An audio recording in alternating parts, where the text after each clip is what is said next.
CONMEBOL president Alejandro ডোমিঙ্গেজ সাম্প্রতিক Finalissima নিয়ে যে বিতর্ক, এই বিতর্কে তিনি একটা দারুণ কথা বলছেন এবং তার কথাই অনেক কিছু ক্লিয়ার হয়ে গেছে।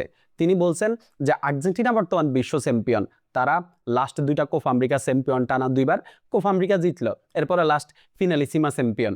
আর্জেন্টিনার এই যে লাস্ট কয়েক বছরের সফলতা, লাস্ট কয়েক বছরে তাদের মাঠের দাপুটে পারফরমেন্সের কারণে হচ্ছে স্পেন এই ম্যাচটা খেলতে আসেনি, স্পেন এই ম্যাচটা বাতিল করছে। কাতারে আসলে যেভাবে ম্যাচটা বাতিল হয়েছে এটার পিছনে আর্জেন্টিনা বা স্পেন কারোরই হাত নেই, কিন্তু এরপরে স্পেন যে নাটকটা করছে এইখানেই আসলে সবকিছু ক্লিয়ার হয়ে গেছে। স্পেন এই ম্যাচটা বাতিল করার জন্য একটা তালবাহানা খুঁজছে, শেষ পর্যন্ত তারা সফল হয়েছে।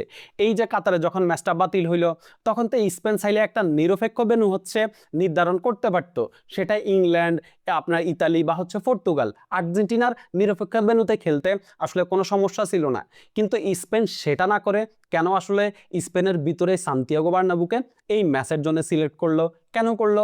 স্পেনের ভিতরে একটা ভয়, হারার ভয়। স্পেন সান্তিয়াগো বার্নাব্যুর বাইরে বা হচ্ছে স্পেনের বাইরে গিয়ে খেললে এই ম্যাচটা হেরে যাবে, ওই হারার ভয় থেকে হচ্ছে স্পেন আপনার এই যে এই ম্যাচটা খেলার জন্য রাজি ছিল না, একটা তালবাহানা খুঁজছে, ওরা ম্যাচটা বাতিল করছে।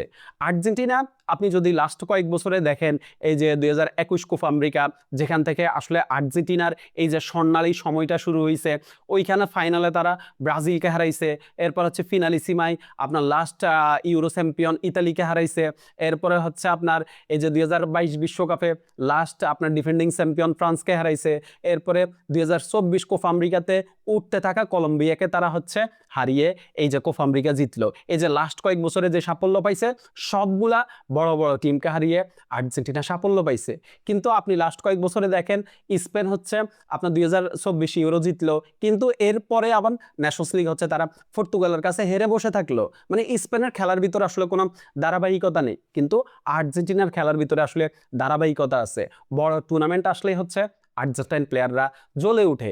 এখন আপনি হয়তো এক লামিন ইয়ামালের উদাহরণ টানতে পারেন, বা হচ্ছে আপনি হচ্ছে এক হচ্ছে পেদ্রির উদাহরণ টানতে পারেন, কিন্তু এই যে লামিন ইয়ামালের উদাহরণ যখন টানবেন তখন আপনাকে আবার এটা মাথায় রাখতে হবে যে ফুটবল ইতিহাসের সবচেয়ে সেরা প্লেয়ারটা আর্জেন্টিনা টিমে এখনো খেলে, লিওনেল মেসি এখনো আর্জেন্টিনা টিমের হয়ে খেলে।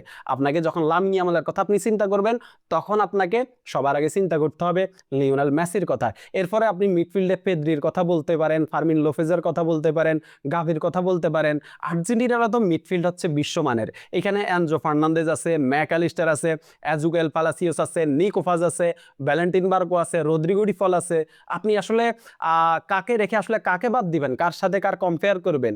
স্পেন সবচেয়ে বেশি পিছিয়ে থাকবে যেই জায়গায়, সেটা হচ্ছে নাম্বার 9 পজিশন। আপনি দেখেন স্পেনে কোনো বিশ্বমানের নাম্বার 9 নেই, কিন্তু আর্জেন্টিনার নাম্বার 9রা আপনি দেখেন Lautaro Martinez, Julian Alvarez, funny silly আসলে কি পরিমাণ ফর্মে আছে, লোপেজ কি পরিমাণ ফর্মে আছে। তারা তো হচ্ছে আর্জেন্টিনার থার্ড স্ট্রাইকার, তারা তো আপনার ফার্স্ট সেকেন্ড স্ট্রাইকারও না। আপনি লাউতারো মার্টিনেজ, হুলিয়ান আলভারেজের আশেপাশেও তো আপনি স্পেন টিমে কাউকে পাবেন না, ওইভাবে আপনি কাউকে পাবেন না। টিম কম্পেয়ার করতে গেলেও আর্জেন্টিনা বর্তমানে স্পেনের চেয়ে অনেক বেশি এগিয়ে থাকবে। এই ম্যাচটাতে আর্জেন্টিনা নিশ্চিতভাবেই হচ্ছে ফেভারিট ছিল। এই যে স্পেন যে তালবাহানা করছে, ওই যে ওরা হারার ভয়ে হচ্ছে ম্যাচটা বাতিল করছে, এটাই হচ্ছে সর্বশেষ কথা। না হলে স্পেন সবার আগে একটা নিরপেক্ষ ভেন্যুর কথাই চিন্তা করত, যেটা হচ্ছে ফিনালিসিমার মেইন শর্ত, যে ফিনালিসিমা অনুষ্ঠিত হতে হবে একটা নিরপেক্ষ ভেন্যুতেই। কিন্তু স্পেন হারার ভয়ে ওই যে স্পেনের বাইরে গিয়ে খেলবে না, সান্তিয়াগো বার্নাব্যুর বাইরে গিয়ে স্পেন খেলবে না, যে জন্য হচ্ছে স্পেন আপনার একটা তালবাহানা খুঁজছে, ম্যাচটা তারা বাতিল করছে। এই যে আলেহান্দ্রো ডোমিঙ্গেজ আপনার হচ্ছে কনমেবল প্রেসিডেন্ট যেই কথাটা বলছে একদম সঠিক কথাই বলছে। ধন্যবাদ সবাইকে।